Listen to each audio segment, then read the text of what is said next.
Bonjour, mon but, j'ai 60 secondes pour vous convaincre de prendre l'île de Pan que je trouve absolument géniale et donc il faut le prendre. Voilà, je pourrais m'arrêter là mais je vais quand même vous le montrer un petit peu parce que outre l'aspect graphique, ce jeu est absolument un monument graphique. C'est une leçon d'édition.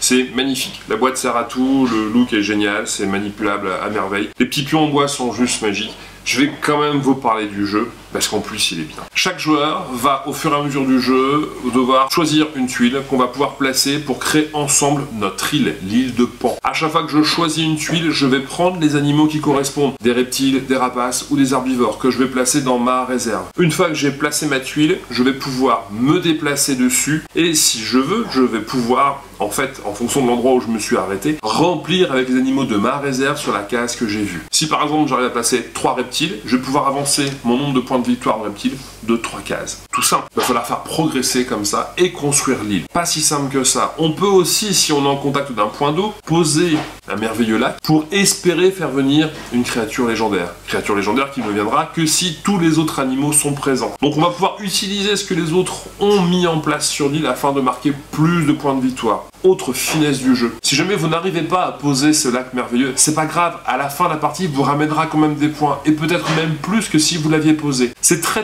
fin, ça reste jouable de 2 à 4 joueurs, sur un format 40 minutes en moyenne. C'est non seulement beau, mais bon, je vous encourage vivement à y aller. C'est travaillé par Lumberjack Edition, et c'est un bijou.